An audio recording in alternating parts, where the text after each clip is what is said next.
Hello and thank you for joining us. You're watching Newsroom series here on Channels Television. I'm Ayotunde Balogun. Today our focus is on the Southwest region. 45 smallholder women farmers in Odogbolu local government area of Ogun State have completed a training on healthy cooking and improved nutrition under the Special Agro-Processing Zones program. This initiative, run with the International Fund for Agricultural Development and the Ogun State government, aims to tackle malnutrition at the household level and boost the income of rural women farmers.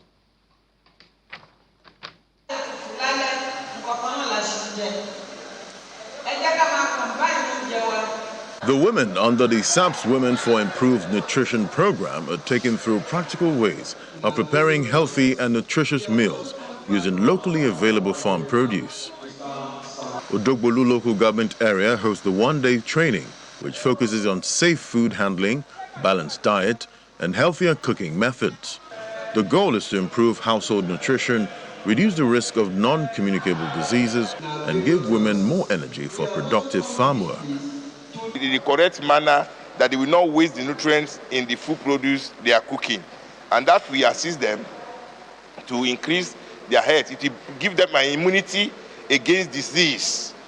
And the hygienic part of it is also very important. Most of women in agriculture, they will just display their food outside. The housefly will be coming in, moving out. From there, you see that they have high percentage of cholera. Beyond health, the program links nutrition to economic empowerment by teaching women how to process and cook with fresh vegetables, grains, and legumes from their own farms, cutting household food costs. The cooking, we enjoyed it. The use of all these our products, like rice, how we make it to be, we grounded it and in flour form to make our sheets. Then apart from the soya too, I enjoyed the milk derived from the soya beans. And also the soya candy. I ate it now, I enjoy it. And by the grace of God, we shall be making it for the people in our community and the local government at large. I want to say a very big thanks to the SABZ and IPAD, also our local government and the state government for bringing this program to my people here.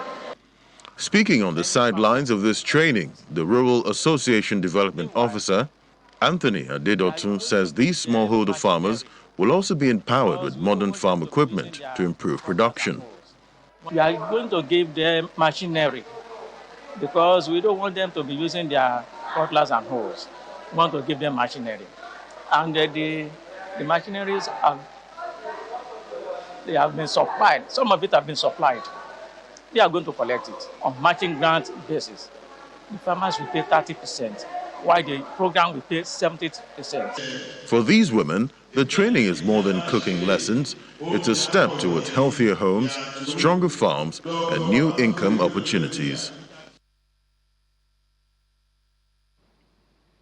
The Federal Character Commission, FCC, is doing everything possible to discourage and end job racketeering across the country.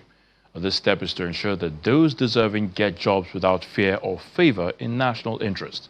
The FCC Commissioner representing Oyo State, Prince Ayodeji Abbas Aleshiloye, made this known in Ibadan, the Oyo State capital, during a press conference to give account of his stewardship in the last 100 days at the Commission. He noted that job racketeering will no longer be tolerated in the FCC, saying his administration has taken firm steps to reposition the Commission into a more responsive, transparent, and impactful institution. The Commissioner disclosed that within the period under review, the Commission facilitated 21 federal government employment opportunities for qualified indigents of Oyo State across various federal establishments. Within these 100 days, we have taken deliberate and strategic steps to reposition the Federal Character Commission in Oyo State from a largely misunderstood federal body into a responsive, visible, and impactful institution. One of our key achievements is the facelift and repositioning of the Commission's office, ensuring that it reflects professionalism, accessibility, and efficiency in service delivery. We have also embarked on aggressive public sensitization and orientation, enlightening citizens on the core ethics, principles, and constitutional mandate of the Federal Character Commission. This has significantly improved public awareness and trust. Also, some sad news in Ogun. The state sector command of the Federal Road Safety Corps has confirmed the death of 11 people in a lone accident at Iroku Bridge along the Abeokuta-Lagos Road. According to a statement by the Superintendent Route Commander of the Ogun sector, Odunsin Afolabi, the incident involved a Toyota vehicle which somersaulted and fell off the bridge, trapping the occupants inside as the doors locked upon impact. He said that preliminary reports suggest that the driver was driving under the influence and overloading as the probable causes of the accident. The FRSC rescue team from Itori Unit Command were said to have been deployed to the scene immediately, but unfortunately all 11 people on board lost their lives in the crash. FRSC personnel, with help from the local community, dismantled the vehicle to recover the bodies as they have been moved to the State Specialist Hospital morgue in Ifo.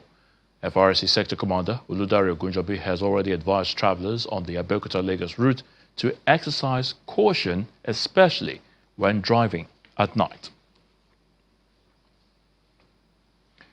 Talking politics now, and as the political landscape continues to get heated up, the Young Progressives Party, YPP, Southwest Zone, says it has all it takes to take Nigeria to the desired level of growth and development. Making the declaration at the party secretariat in Ibadan, the Oyo State capital, leaders of the party noted that they have an aspirant who has all that's required to fill the gap of governance in Nigeria. The party used the event to present its presidential aspirant, Jide Filani, urging Nigerians to support a vibrant and visionary leader capable of repositioning the country for sustainable growth and development. Addressing supporters at the event, the party's presidential aspirant, Mr. Filani, said Nigeria requires purposeful leadership driven by policies that prioritize agriculture, industrialization, and critical infrastructure development. Metal and steel, they are with agriculture, they are interrelated. We import tractors, all those things into Nigeria, but this time around we are going to be building them ourselves. We are going to invest heavily on iron and metal, so that iron is everything. Look around you, you see iron everywhere.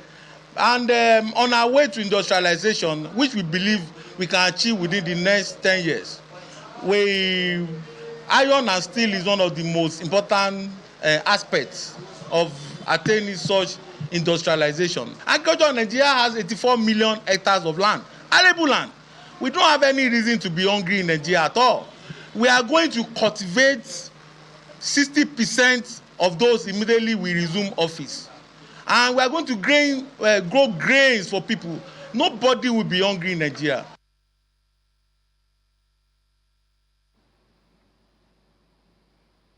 Talking more politics, and residents of Etiosa have declared their support for President Bola Tinubu and the Deputy Governor of Lagos State, Kadri Hamzat, who is the consensus governorship candidate for the All Progressives Congress in Lagos State. The declaration, led by the majority leader of the Lagos State House of Assembly, Naim Adams, says is to ensure victory for the party during the 2027 general elections. Mr. Adams also made his intention known to seek re-election at the Lagos State House of Assembly. Supporters of the All Progressives Congress in Etiosa Constituency 1 gather in their numbers to declare support for President Bola Tinubu, who is seeking re-election in 2027, and also ensure victory for the party in the governorship and state assembly elections.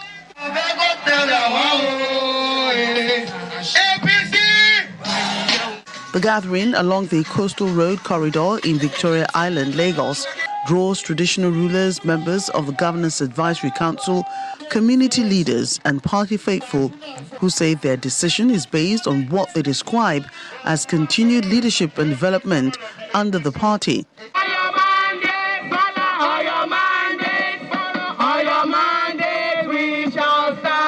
Speakers believe that the large turnout reflects the growing confidence of residents in the party's leadership and its vision for continued progress in the state. We have stated it in writing, and we have all appended our signatures, that Unanimously, we have decided to present Honorable Naim Babatude Adams as our candidate. We cannot afford to send a fresher to the House of Assembly. Honorable Naim is not just for Etiosa Constituency 1. Honorable Naim Adams is for the entire Lagos State. Community members, including northerners residing within the Etiosa area, expressed confidence in the party's choice of candidates at both the federal and state levels. Endorse, Mr. President, want to endorse the governor, the candidate. All our circuits across the Etiosa, so they are here to endorse you. Meanwhile, the majority leader at the Lagos State House of Assembly representing Etiosa Constituency 1, Naim Adams, reaffirms his commitment to attracting more developmental projects to the constituency. I had facilitated to Etiosa Constituency 1 a lot of projects. President of Nigeria today, Etiosa is his constituency, immediate constituency. He lives here with us. The first thing he did as a president was to come and construct a coastal road for us. We had witnessed about 5 years traffic logjam from Lekki Ekpe Express Road for 5 years.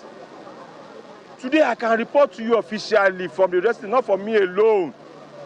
Come to Etiosa Lekki, there's no one traffic anywhere. And that is what they call dividend of democracy.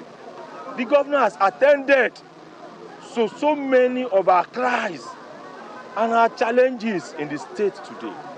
And that's why today you see everybody saying we want Dr. Obafemi Kadri Hamzat as our governor, because we want continuity. Because Etiosa, we want continuity. They have said a vote for Naim in the general election is a vote for Dr. Obafemi Hamzat and is a vote for President Bola Ahmed Tinubu. And we assure the president, this time around, we are going to win our presidential election. We are going to win our House of Rep election, and we are going to win our governorship election, and we are going to win our House of Assembly election.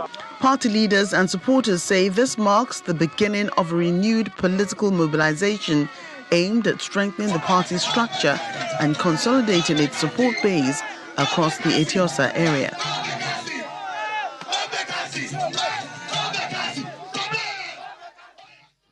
When we come back after the break on Newsroom series, over 400 students from Oriade LCDA receive Education Support Fund. We'll find out from who after this. Join us again. Welcome back. 450 students in Oriade Local Council Development Area in Satellite Town, Lagos, have received 45 million naira Education Support Fund from the lawmaker representing Amuwo-Odofin Constituency 2, Mr. Rauf Age Sulaiman, to support their educational journey. Now, Mr. Age Sulaiman says education remains the greatest weapon to break the cycle of poverty, while urging the students not to see the scholarship as a gift, but as an inspiration to become even greater in life. 450 students from Oriade Local Council Development Area of Satellite Town, Lagos, are the latest beneficiaries of a bursary and scholarship award program and business empowerment initiative. The 2026 edition is the third in the series, organized by Rauf Suleiman, lawmaker representing Amuwo-Odofin Constituency 2. Today is a day of hope made visible. 500 dreams that will no longer be postponed because of school fees. 500 futures that will no longer be limited by circumstances of birth and economic status. This scholarship is not a gift for free. It's a seed, and the expectation is simple. Go back to your schools, various schools. Study hard. Be of good characters and behavior, and make us proud. Those in attendance, including the Lagos State's Commissioner for Basic and Secondary Education, applauds the lawmaker for prioritizing vulnerable groups. It is a good initiative by Honorable Walira Raul, who deemed it fit to equally engage in arresting learning poverty at the higher institution level And this will go a long way in providing certain things to the students with the token giving. And it's about pushing the effect of learning poverty. This is an excellent contribution to the community.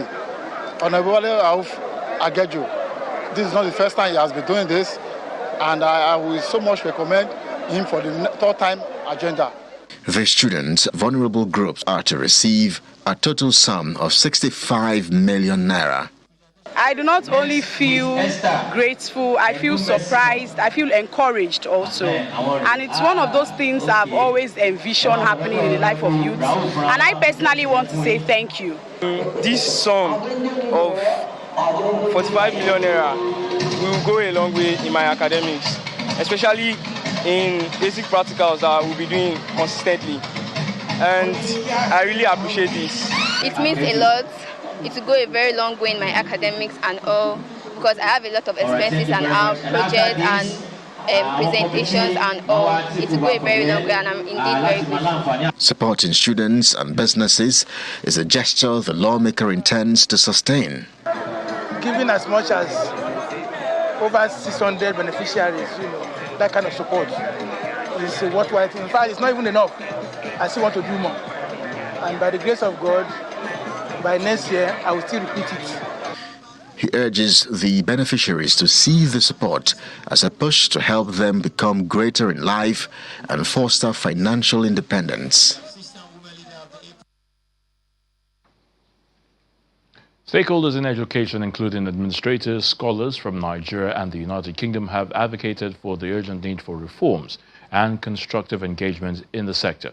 Converging on the Adeyemi Federal University of Education in Ondo for the World Educators Conference, organized by the Society for Educators International, the stakeholders lament the downward trend in the quality of education in Nigeria and other African nations.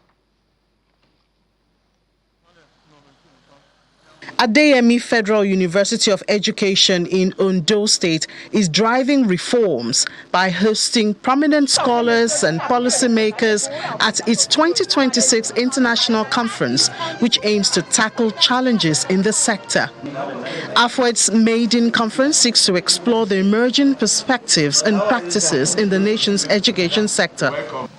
It is imperative that educators, scholars, and policymakers come together to interrogate, reimagine, and redefine the future of learning. This gathering provides exactly that platform, a space for rigorous intellectual discourse, knowledge exchange, and the forging of collaborative pathways that will shape education for generations to come. In his keynote address, the Vice Chancellor of the Adeyemi Federal University of Education, Professor Bayode Popola, commends organizers for their commitment to improving standards in the sector through innovative approaches to teaching and learning. We know that education is one of the tools, if not the major tool, for national development. We all know that. And we have so many issues that are calling for attention in our nation's educational system. It's my hope that this conference will address those issues. There are so many of them. For example, we have over 244 million children and young people that are out of school all over the world. And when you look at these statistics, country by country, Nigeria is almost at the forefront of children. Organizers believe that those in attendance are more than qualified to make a strong case for an urgent need to upgrade teaching infrastructure, adopt modern technology, and secure better government funding for teachers. You have learning taking place everywhere. So the local organizing committee had taken it upon itself to go all the way to harvest innovative ideas, to come and make a conference that will generate discussions even after.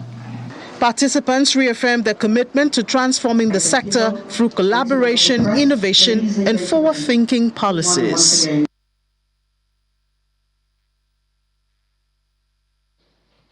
Still talking education, and this time the Osun State government has appointed Mrs. Victoria Sampson as the new Chancellor of the State University in Osogbo. Her appointment follows the completion of the tenure of the outgoing Chancellor, Mrs. Folorunsho Alakija, who served for 10 years from 2016 to this year, 2026. A statement from the government describes the appointment as the beginning of a new leadership era for the university. Mrs. Sampson, an indigene of Ire in Borikwe local government area of Osun State, is widely regarded as one of Nigeria's most prominent female entrepreneurs in the downstream petroleum sector. Meanwhile, Governor Ademola Adeleke praised the outgoing Chancellor, Mrs. Alakija, and her donation of a major medical facility to the university, which is described as a living legacy.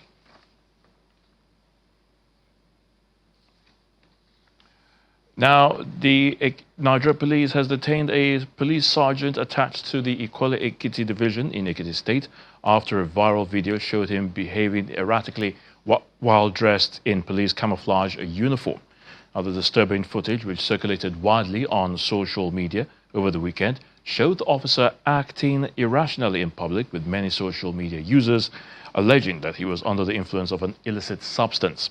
Reacting to the incident, the police authorities said the officer had been identified, located, and taken into custody following public outrage over that video. In a statement shared on X today, the police force new media officer Aliu Giwa said the immediate action was taken after the incident came to public attention. According to the statement, the officer, identified as a police sergeant serving at the Ikwale Ekiti division, is currently in custody and undergoing further evaluation. Now, the Ekiti State Police Commissioner, Falade Adegoroye Michael, has reportedly ordered a comprehensive psychological and medical examination of the officer before disciplinary action is taken. And recent statistics from government agencies reveals a staggering rise in the use of synthetic opioids and local inhalants among teenagers and indeed young adults. Well, this report examines the menace of drug abuse and its proliferation, which is no longer a distant threat to citizens. Here's the report by Chris Elims.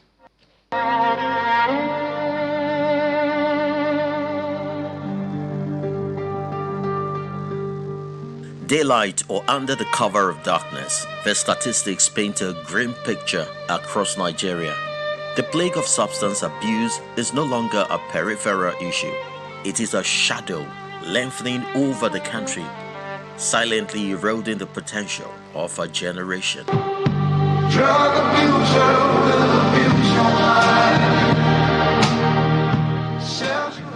The numbers are staggering.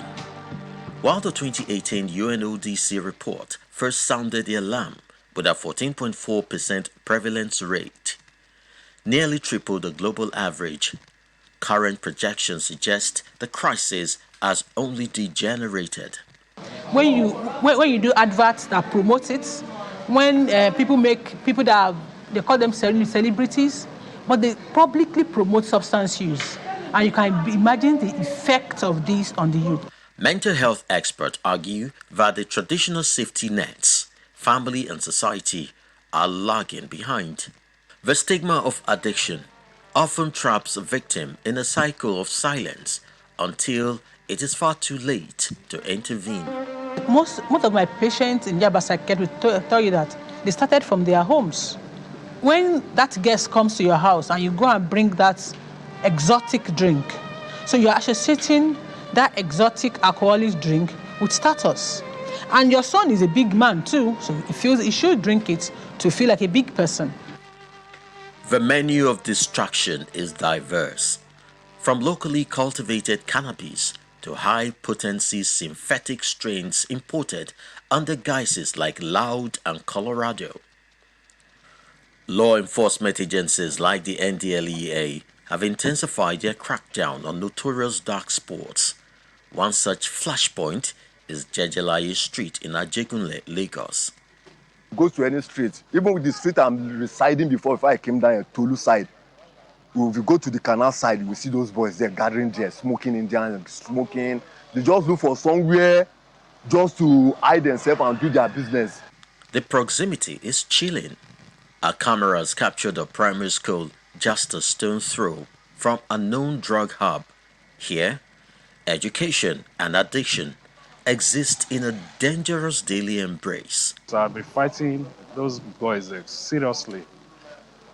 Arrest them at the end of the day, the police will release them. The NDLA, they came around, even they go into the hotel, they search everywhere, the bar, the rooms, everywhere. They couldn't find anything. So one of the notorious was arrested yesterday.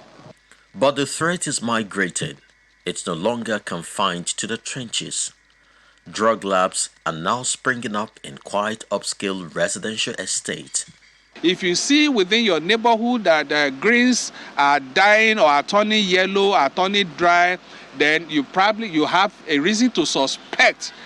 Such compounds where those things, such discharges are coming out. So those are the things and then when you keep smelling, when you keep in the night, you keep smelling, perceiving chemical smell from a particular compound that are not usually active during daytime, but they are active at night. Those are things that should give you some heads up to be able to alert the authorities, especially in this case, the NDLA. The correlation between this chemical surge and the rise in violent crime is undeniable. From petty theft to organized banditry, the trail often leads back to a needle or a pill. So if we can deal with drugs, we will be half done with crime. Fighting drug abuse is a complex multi-front war. It requires more than just raids. It demands an overhaul of how we view mental health, parenting, and border security. We have other categories of people. They are not using drugs. They just want to get money. And this is their enterprise. So they do it professionally. They recruit people to use. Because the more people you get to use drugs, the more people you get to be addicted. The more people are addicted, the more people you get money. In the last 4.5 years, we've made over 75,000 arrests and made seizures, drugs in excess of 15 million kilograms across the country. That's huge. Until the demand is curbed, the supply will find a way. For the youth of Nigeria, the stakes couldn't be higher. Chris Alems, Channels Television. Drug abuser will abuse you. That's Newsroom Series. Thanks for watching. I'm Ayotunde Balogun.